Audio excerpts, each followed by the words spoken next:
and welcome to today's O'Brien Institute for Public Health seminar.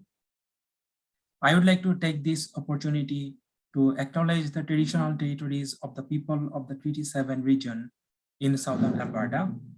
This includes the Blackfoot Confederacy, comprising the Siksika, Piikani, and Kainai First Nations, as well as the Tsuut'ina First Nation, and the Stoney Nakoda, including the Chiniki, Bearspaw, and Wesley First Nations. The city of Calgary is also home to Métis Nation of Alberta, Region 3.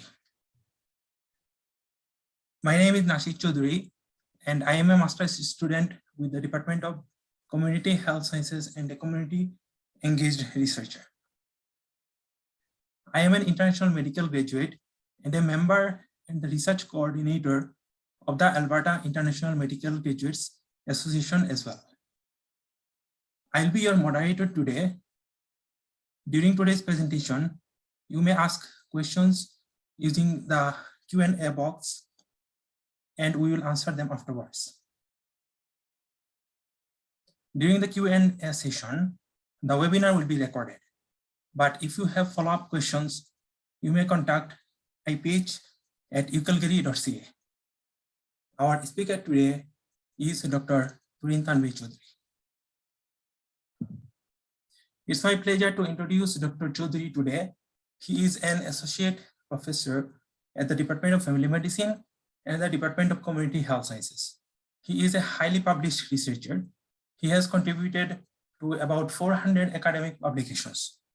He leads a program of research using a community-engaged research approach that encompasses the principles of community-based participatory research and integrated knowledge translation. He has been involved in research, training, and mentoring both nationally and internationally. I have had the pleasure of being one of the students of Dr. Chaudhary. He is very attentive to his students. He not only knows his students' strengths and weaknesses, he knows how to best utilize their strengths and how to help them to overcome their weaknesses. He keeps his students pushing constantly towards their academic and career goals. For me personally, Dr. Chaudhary is not only the supervisor for my master's program, he is my mentor for my career and for my life in Canada.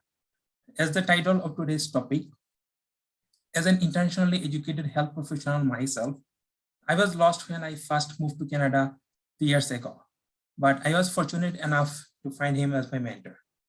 With his guidance and mentoring, I found my career path. He is an excellent demonstration of humility, kindness, and altruism. He always tries to listen to and learn from his students and from the community. Dr. Chaudhary is dedicated to mobilizing the research knowledge to the community towards implementation. He always tries to involve the knowledge users in the research process, thus facilitating knowledge into action. Finally, he is very personable and a very wise person. I'm truly honored and fortunate to have the opportunity to work and learn under his supervision. Without further ado, I'll pass it on to Dr. Chaudhary.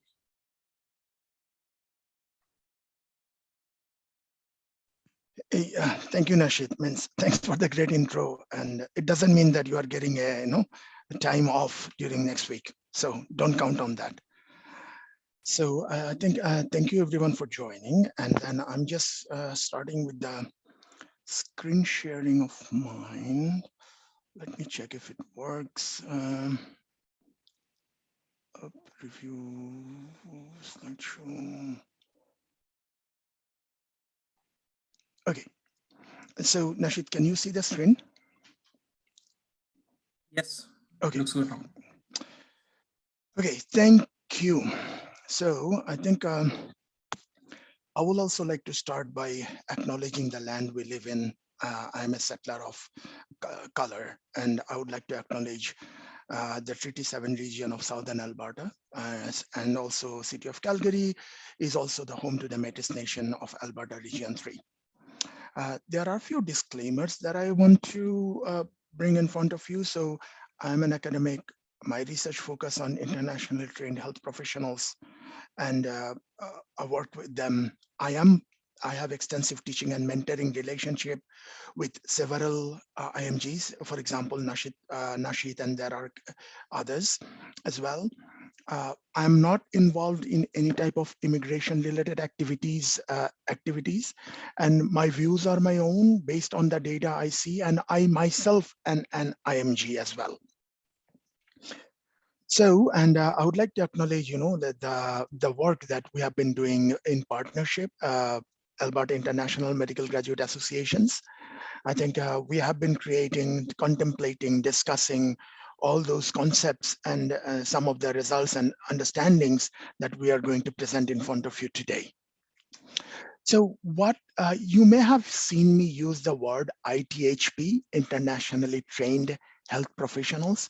So who are they? I think these are people who have graduated in their own country beyond Canada as a physician, pharmacist, dentist, nurse, or allied health professionals, and they have migrated to Canada. And they are the international medical graduates. That was the initial conception and idea. I will add to that a little bit more afterwards, but in Canadian context, the thing is important. Immigrants account for 1 out of every 4 healthcare sector workers. As you can see in the infographic provided by Statistics Canada, 23% of the registered nurses, 35% of the nursing aides, pharmacists and physicians, dentists and dental technologists, they are related to being an immigrant themselves. So that's a huge number. And there is another infographic I would love to bring to your attention, and again, based by Stats Canada. We will need more of the people. We will depend more in near future about covering the projected shortage in our healthcare sector that we will have. Now, this is focusing on overall healthcare sector. This doesn't focus on any specific group, the projected shortage. We will talk about it in a little bit later on. But today I am talking mainly focusing on the international medical graduates, those who are trained as a physician, educated as a physician. We are not talking about the other colleagues in the other domains they're working in.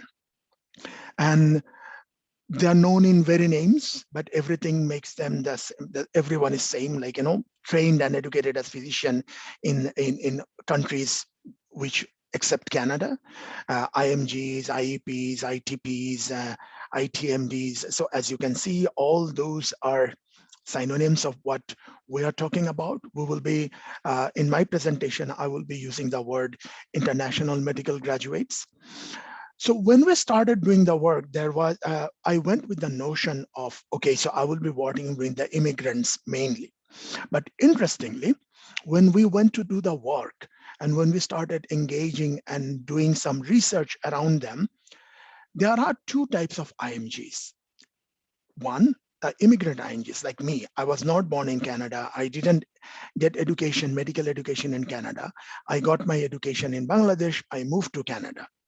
But there is a generation, and that's increasing with number in my understanding as we are going forward. These are Canadian international medical graduates.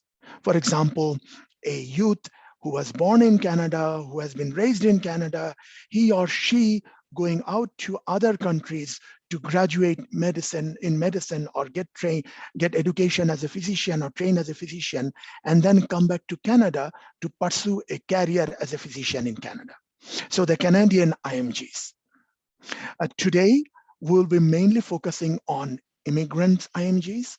I think it will not be fair to portray my understanding, because I could not engage that much with the Canadian IMGs about their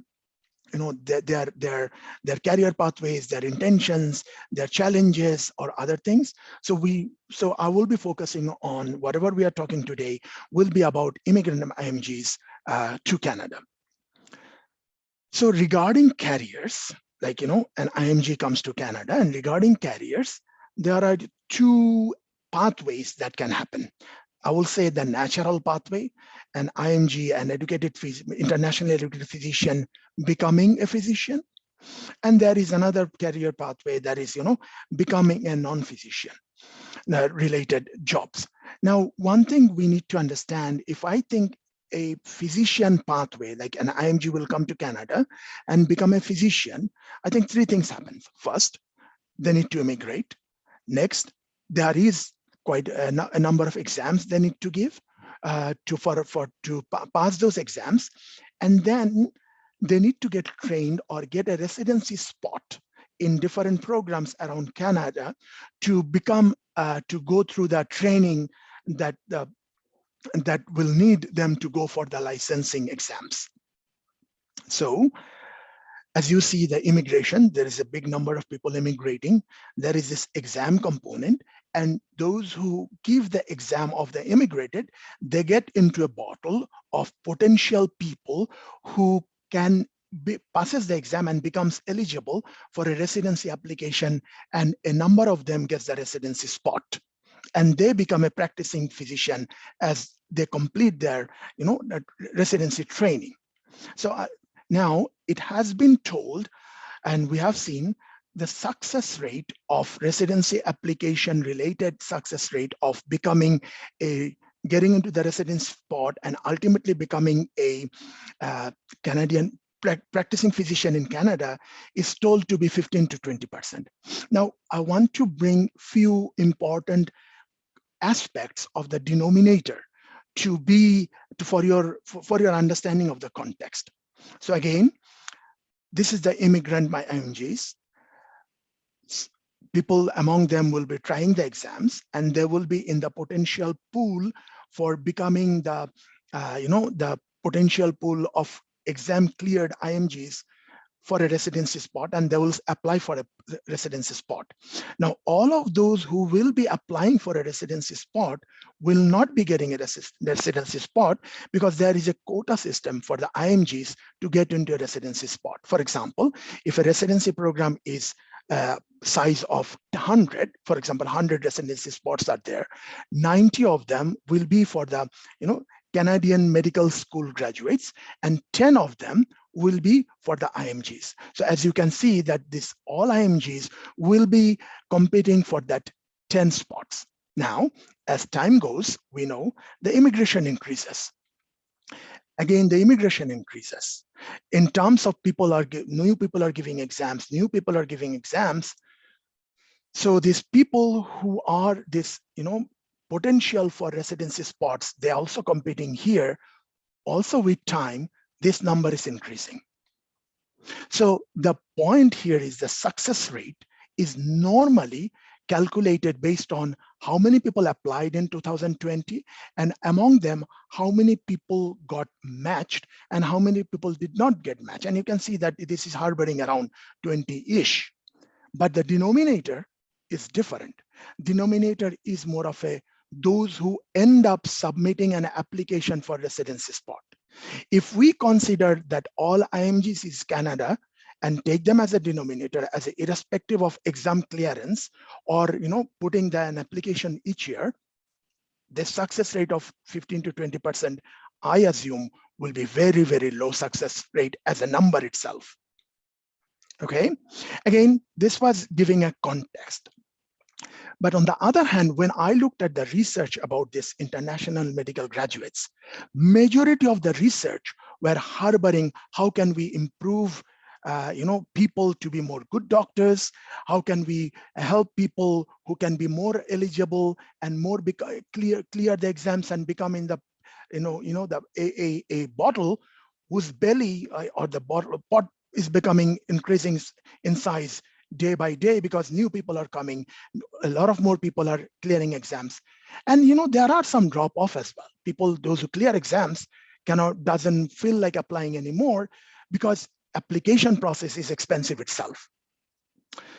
So let's assume that the success rate is 20. So my focus and our research focus that we started building upon is what can we do for this remaining 80%.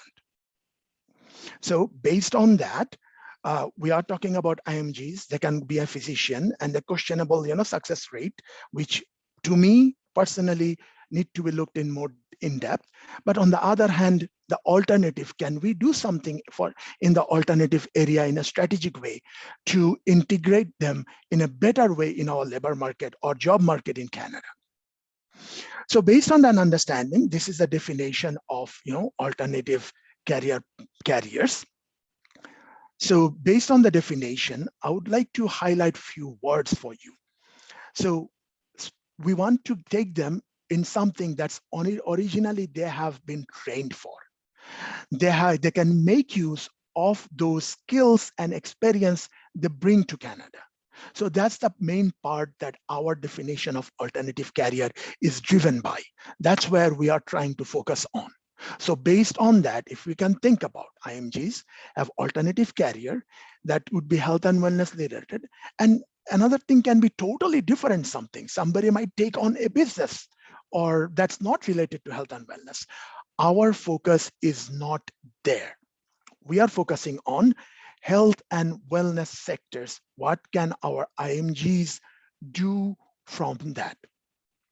So as I said already, we found that not much has been done in this aspect of this alternative career, which we can strategically understand what's going on, what's available out there. Is it working? If it is not working, why it is not working? How can we come up with solutions that will work? So we started with a good homework. We started with a good homework about looking at different components. To me, a good homework is like go and find what the literature says in a research world around you, what the gray literature says in the research world around you, engage with the key informants, and engage with the community that we are trying to work on. So focusing on these 4 components of a good homework, we started with a systematic review and a program and service scan. This systematic review have been already published, program and service scan already have published. We embarked on a survey and we disseminated the survey as widely as we could. And we feel blessed and lucky that we ended up getting responses from 1750 IMGs.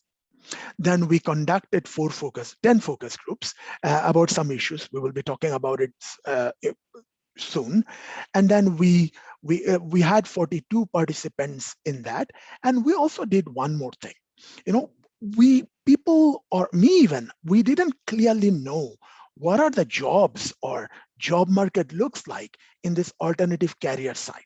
So we went for a job market mapping exercise to understand what does it look like and how to connect the dots between this environmental scan that we did, between the surveys and we did, and then the focus group, the conversations we had.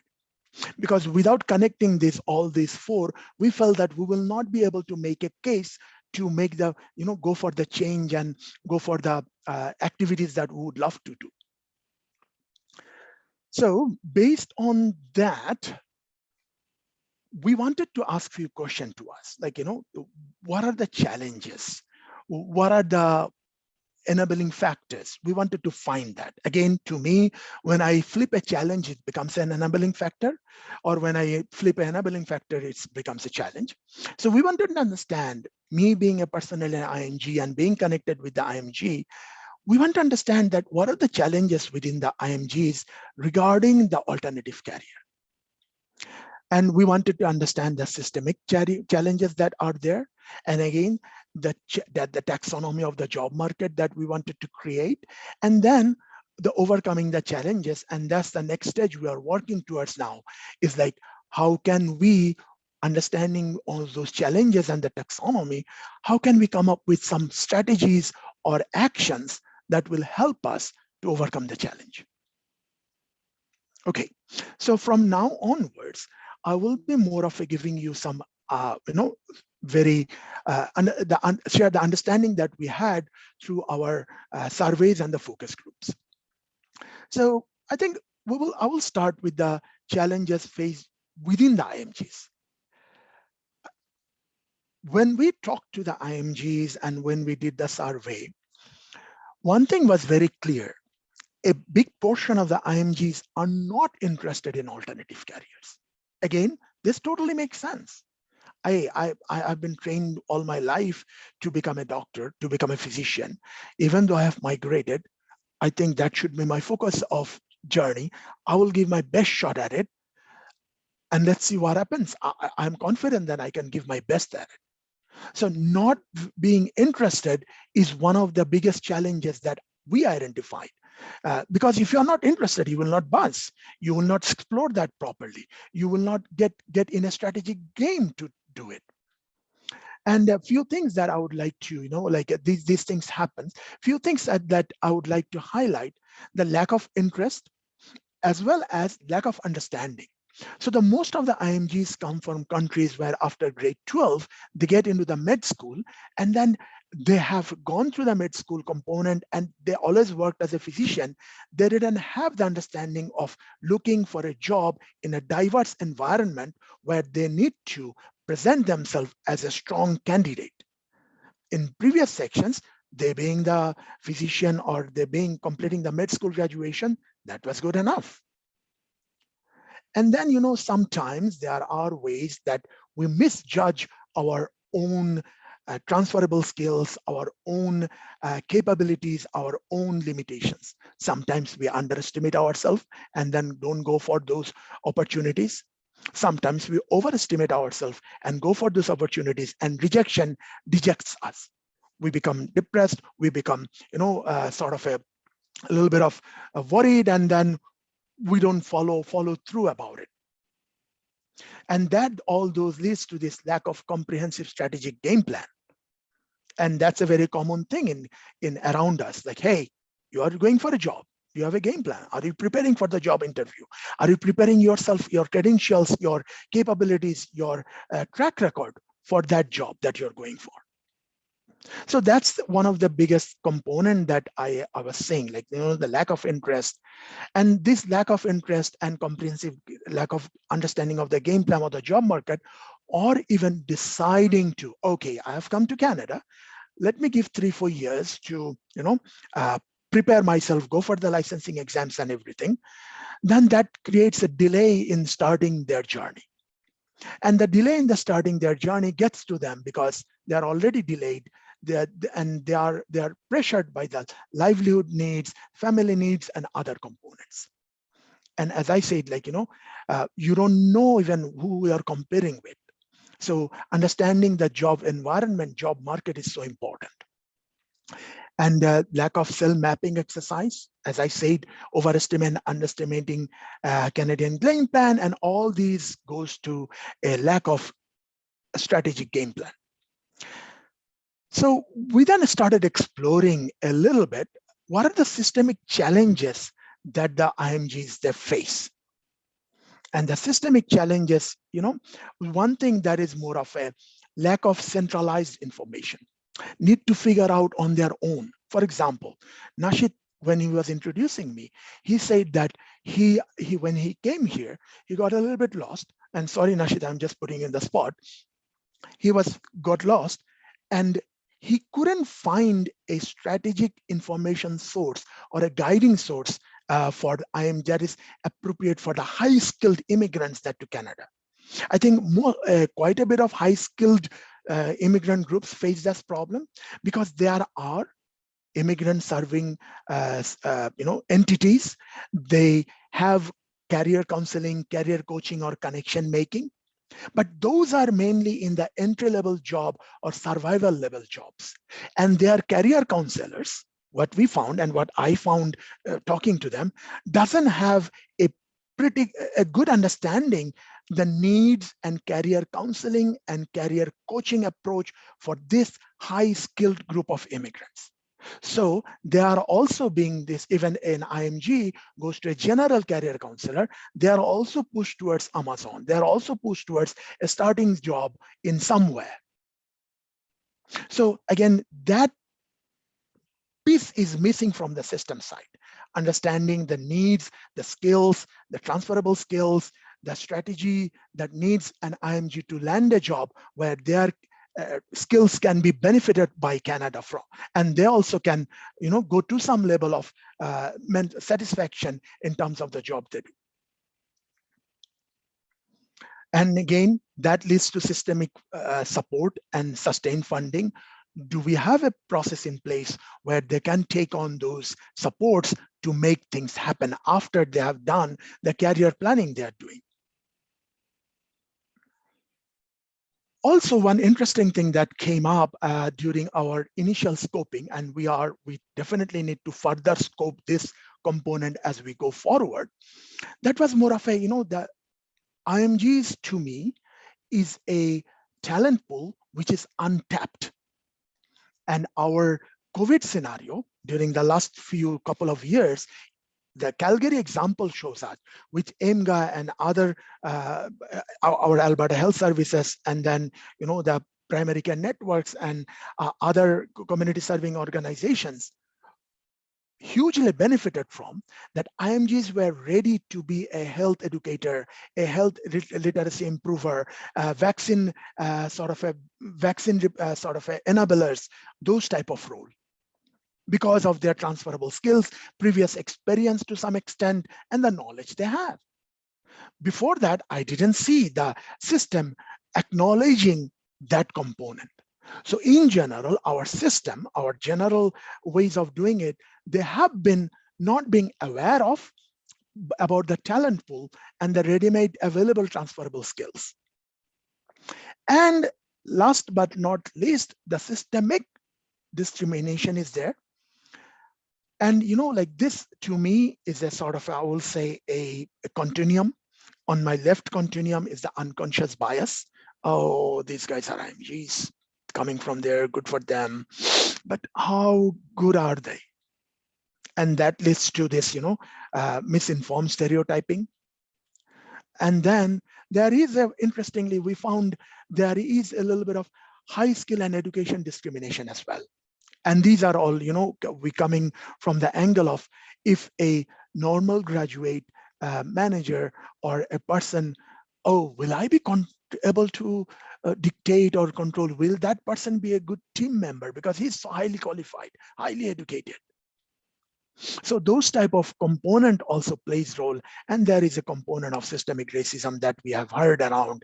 But again, these things we need to further explore to find out how we can overcome these. So we talked about, the context of the IMGs and the number of people who will be absorbed as a physician. And we talked about that a big portion of our IMGs will not be able to go to that path, given the current scenario and the current approach of how the licensing system and the residency program choosing and then those things work. We talked about, how we need to focus on a big component of IMGs, because I believe personally that they are a talent pool which can improve our health and wellness, community health, and other components of Canada, because that's what is our common goal. Yes, there will be a mismatch. But again, we will not be able to lose their potential by not strategically guiding them, rather than giving them to get absorbed in the general level of job market. And then we talked about what are the challenges we identified from the IMG side, as well as from the system side.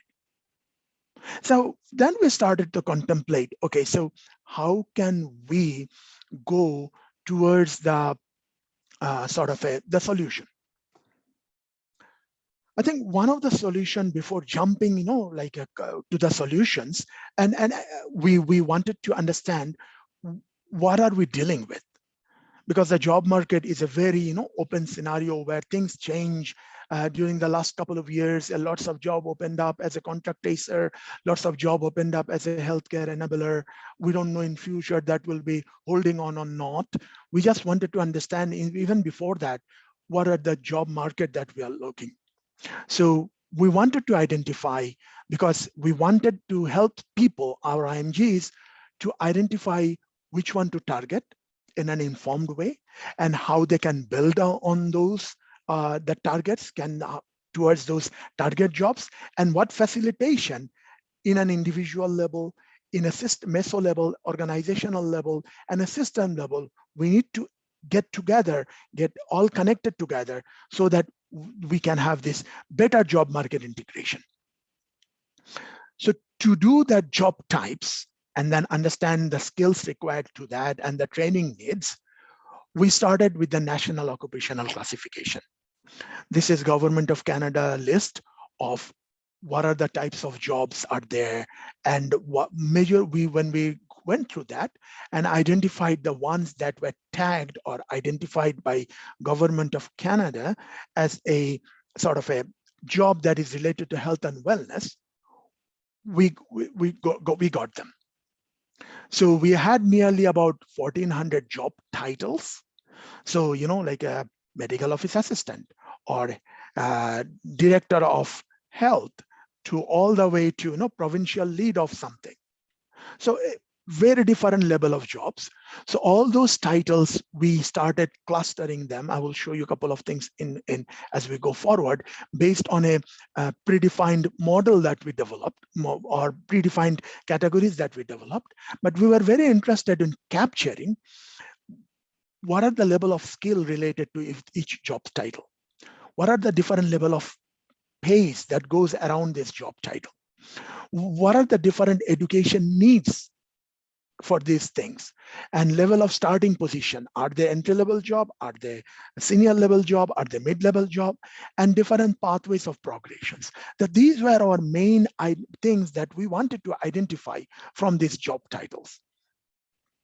The reason behind this was, in our focus group, when we talked at people, we identified there are few things that the IMGs takes on. They think like, okay, so if I'm going to take a job, if I'm going to target a job, I have few questions in my mind. Like, how long training do I need to get that job? Do I have to do a PhD? Do I have to do a master's? Or do I have to do a 6 months diploma? What is the need of that? Because then they sit down and think about themselves, given my Canadian life, given my family, given my responsibilities and everything, I think I can afford a 9-month course. So that type of inter decision making and planning goes on. And some people say that, oh, I'm more interested in salary, because if I give 1 year of my time and I can make it happen, but will I land a job that's give me $30? And there are people who thinks about, oh, is there any loan that is available to do that course? Or is there any funding support? A master's student will be thinking, oh, will I get a funding to do a master's? And then another thing, like how difficult it to get into that program. We know that there are sub-diploma programs that is very difficult to get in terms of wait times, and lots of people applying, because not only you IMGs are applying, Canadian counterparts, Canadian other domain people also are applying for those, I would say lucrative, demanding, and attractive jobs. So based on these focus groups, when we found out this one, we thought about, okay, so we want to get these jobs to be noted in each of the job in this level of information. Then we can create a decision support tool where we can help the IMGs or anybody, any career coach or MGA who are putting it in their web page, the final, hopefully the findings and everything, they can do those type of things. There will be the need of this specialized career coaching, specialized guiding, specialized decision making will be important. So we divided in our preparatory phase, we came up with this model. We divided alternative career pathways in 2 groups. One, a regulated one a non-regulated one. Within the regulated, there is this clinical components, there is this non-clinical component. Again, this is a larger version of the slide. As you can see, there are some components that if you can get into, you can go into those but the thing is, like both clinical and non-clinical, the clinical will be more of a attending the patients, and non-clinical is not attending the patients. But you need, these are all regulated programs, so you need to go through them, and then you need to give an licensing, and you need to go in. There is this non-regulated component that we found. We categorize them based on, the management of health. So this is open for all, based on your credential, based on your track record. You can be a competitive person in that. So we talked about this management in health type of component, the technical occupations, assisting occupations, educators, promoters, research assistant, on all those type of component that comes here. Okay, so I think I will do one thing. I think by mistake I did one thing. Okay, so this is where we started. So we started with this nearly 1,400 job, and within them we found like there is this 32 entry-level jobs. Sorry for this type, these are very small. And then we had this junior level, 250 senior level, and 791 intermediate level job. So what we did, we then saw that lots of jobs are very similar in nature in terms of the requirement they have. So then we clustered them together. For example, if it is a manager of health or manager of wellness, they will be similar, though the titles of NOC, National Occupational Classification, will categorize them in a different two ways. So what we found, that if we have 192 jobs presented in front of our members, and we can work on those type of jobs and identify what's needed, what's the salary, what's the process, what the job prospect, then we will be covering more or less all of them. So we came up with this 192 job list that we are working on, and then trying to find out which where they fill. And this is the category of the level of entry, and this is the category of the regulation, non-regulated, and those type of thing. So again, in this moment, we are finalizing the process of this 192 jobs, where we identified of each job of these questions. Now, one thing I wanted to make sure, like, you understand, National Occupational Classification doesn't give this type of information. So what we did, we identified those titles and the jobs, and then we looked at the recent advertisement of that jobs. Like we all know about Indeed.ca, University of Calgary webpage have lots of job advertisements, Alberta Health Service, Ontario Health Service, UBC have these job advertisements.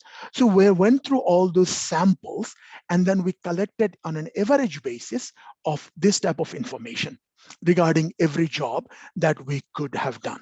Because we thought if we can bring all those them together, it's more of a will be easier for our IMGs to look at their choices and then do this one. Let me give an example how we are envisioning this. If I'm going to Montreal for a conference, I will be thinking about, I am living in downtown, it's night, I want to have some dinner. Then I will give a Google search. Hey, what about halal shawarma near me? So I have 4 criteria here: halal, shawarma, and it has to be near me in the vicinity of walking distance of my hotel. Then if you put it in the Google is going to pop up a lots of options for you. Then you click one option, and there will be a little bit of fact sheet. Oh, this is the number of review, and this is the price range, and this is open till this one. So we are trying to take the same approach. If an IMG sits down on that data bank, and then start typing in, I want a job that have 9 months of 9 month-ish or 1 year training time, gives me a salary of $30, and I can do it part-time, the training, and there is a progression of in that line. Click, and there will be the job that matches those cluster criteria will be popping up, and AIMGA is developing fact sheets on those jobs, and you can click on those the job list, fact sheet will pop up, and then you can look at those factors, much more detailed factors that will help your decision making and aid. After you narrowed down few jobs, then probably it will be going forward. Hey, how about I strategize based on this one? Okay, so this is how I can achieve my target.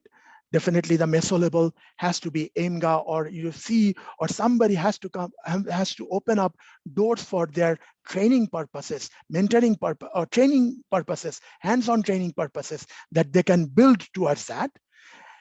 And in the macro level, our government need to wake up, and then, I believe we need to do more in terms of system being supportive of this type of career capacity building.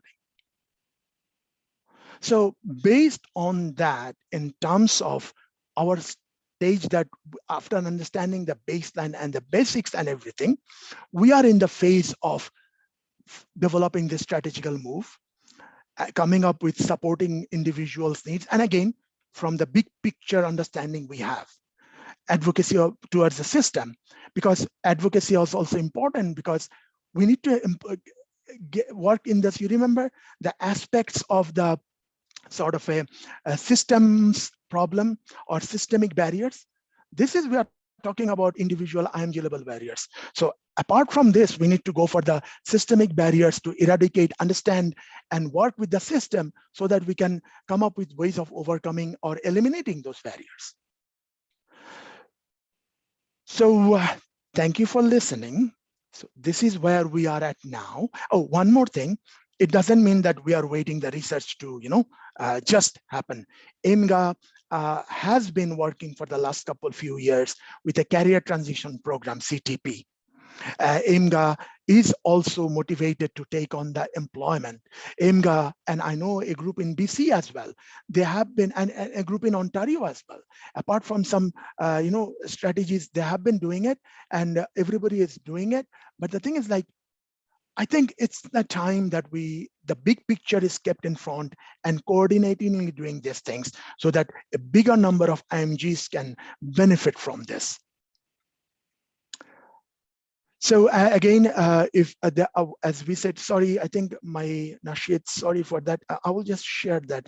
Can I just stop? How to stop share? Okay, so hopefully stopping share. I will just do one thing.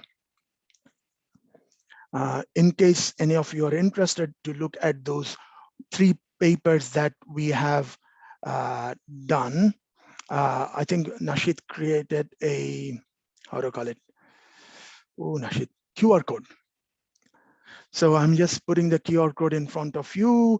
And then if anybody is interested, can scan this. And I think by keeping that in place, I will just,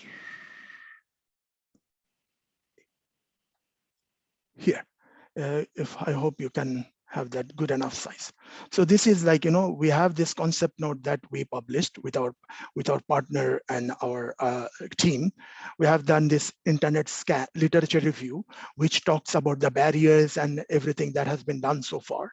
We have done the internet scan. There is a summary of all the type of programs that have been there for the last few years and decades. And we are now in the next step, as I said already, to move towards how can we make things better. So Nashid, I think, thank you for listening, everybody, and we can move to Q&A if you have questions, suggestions, tips for us. Well, thank you so much. I think it's a great presentation. And I think we all have learned so much about IMGs and how to overcome these challenges. And I think seeing in the Q&A section, a couple of people are also agreeing that great presentation, thank you, and great research, etc. And we have a couple of questions already in the chat, and also hope like more questions will come. So Aisha asked a question that, do we have the stats for percentage of CMGs amongst IMGs at the present time? So I believe CMG means Canadian IMGs, like not Canadian medical graduates. Yeah. Aisha, thank you so much for that question. And like I was blind. It came to me as a blind side when I started the research program. Definitely, we didn't anticipate that part, and we didn't capture that numbers. We didn't try to crunch that numbers. Now, as our IMG project is a little bit of unstable and moving forward, that's one of the things we would love to explore. And I know in BC, there is a group of people whom I interacted with. They are more focused on CIMGs, means Canadian International Medical Graduate. Sorry, Aisha, I don't have, uh, have that numbers or numbers for you. I can add a little bit to this one. So in our survey, that's 17 over 1700, I think around 6 to 7% people mentioned that they are from Canada. So that means there might be Canadian IMGs, but there is one thing, like as our surveys was distributed mostly to the immigrant IMGs, so most likely this number is underestimated. So we have another question from Zaman. Any plan to address the systemic racism, as you mentioned it as a big challenge? Oh, definitely. Like before before addressing that, we need to understand that in more greater details. Because what component of the systemic racism we are looking at? Is it a education related discrimination? Is it a race and gender discrimination? Probably it's a mix of all those. I think it was a tip of the iceberg that we identified. Definitely we need to go further deeper to understand, comprehend that, and then come up with ways of defining, addressing that. And again, I believe in the biggest way, like resilience against racism is one of the ways, but we need to get the system to be on our partnership, and to be also be part of us to find out those the ways of addressing those. Thank you, Zamanara, for that. Definitely there is a big thing, there is lots of things we need to do for that as we go forward. So we have another question from Nada Abuzid. Sorry, like if I pronounce the name wrong. I have seen many programs which offer career shifting for IMGs, but I never met someone who is willing to help navigating Canadian exams and study sources, as it's very broad and vague sources. Do you have any program that might help us? Oh, I think Nada, I think the biggest thing that IMGA does, our partner, Alberta International Medical Graduates Association, they do all the things that you are mentioning here.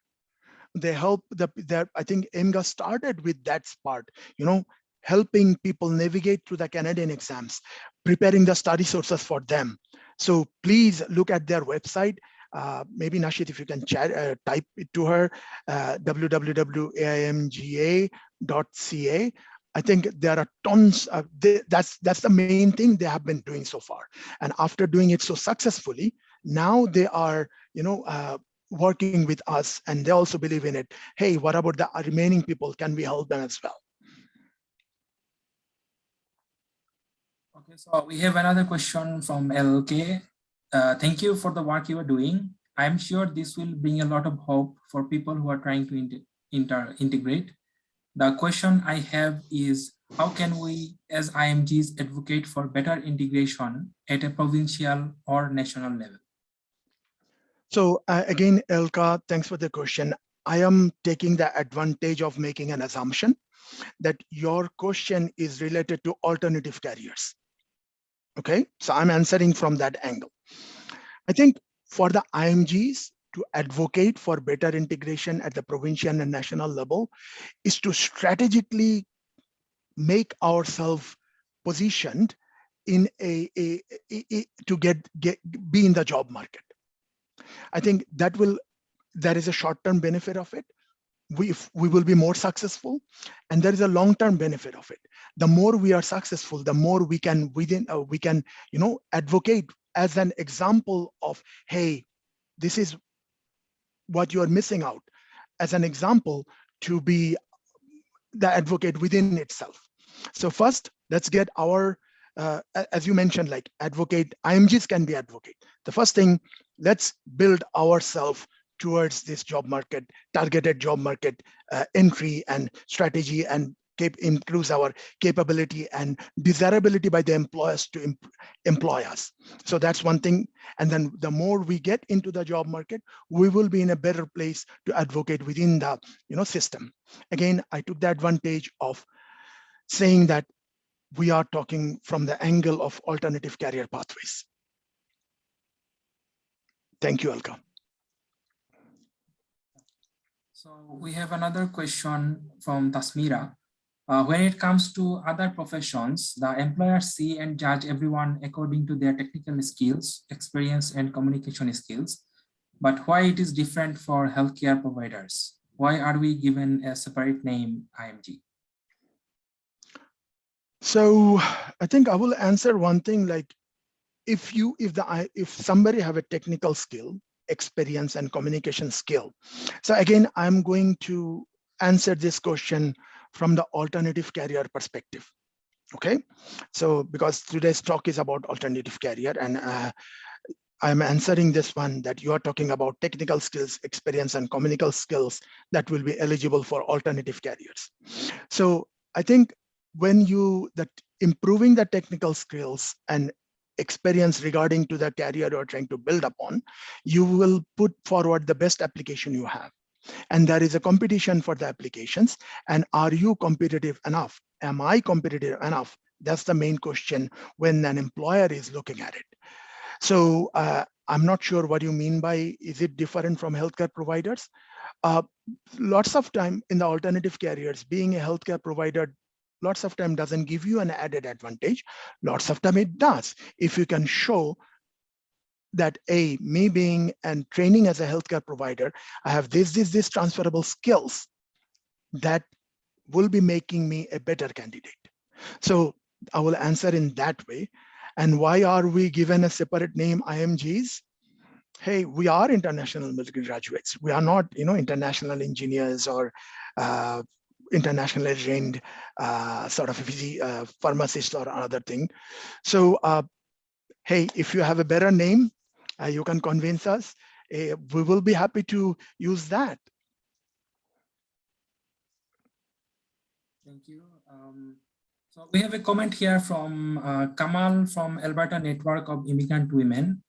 That she mentioned that the bottleneck to get IMGs to practice is the lack of residency spots. So she is informing that they have done some research around this for thinking outside of the box to create the residencies. So she's happy to share those documents with us. Thank you so much, Kamal. Thank you so much. That will be a great thing to forward. And maybe if you can, like type your email address, maybe some of our attendees would love to get a copy of that, if that is okay. And I will definitely email you to get a copy of that. That will be great. We have another question from Mahmudul.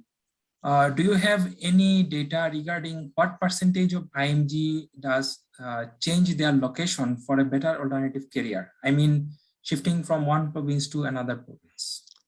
Oh, that's a very interesting component, Mahmudul. And sorry, we haven't seen any, we haven't explored that, number one.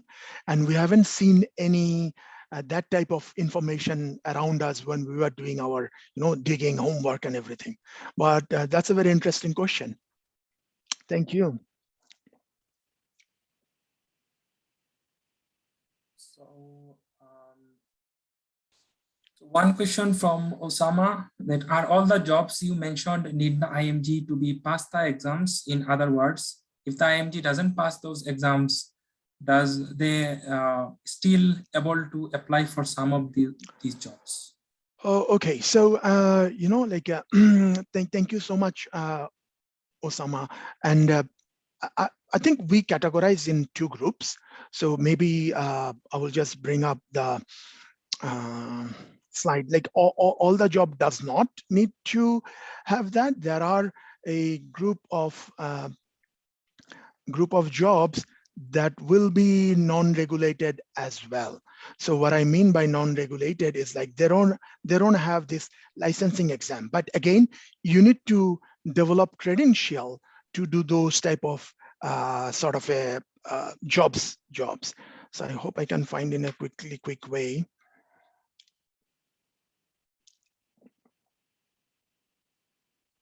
Okay, so these are the non-regulated type of jobs. You don't have to have an exam, but you need to have a component of why you are good in comparison to your competitors who are applying for the job, that they will consider you. So that building the track record will be important here. Thank you, Osama. And as I said, like these papers are already been published, and we have that in here, so you will know a little bit more in our if you go through those sort of papers in case you have some time. Thank you, Dr. Chaudhary. So we are almost near the end. So I think we won't be able to entertain any more questions on live, but we will try to answer them via email. And also feel free to ask questions if you have any follow-up questions at iph@ucalgary.ca, and we will answer them later. Thank you so much for participating in this seminar. Have a nice day and happy Friday. Okay, thank you guys. Thank you so much for being here.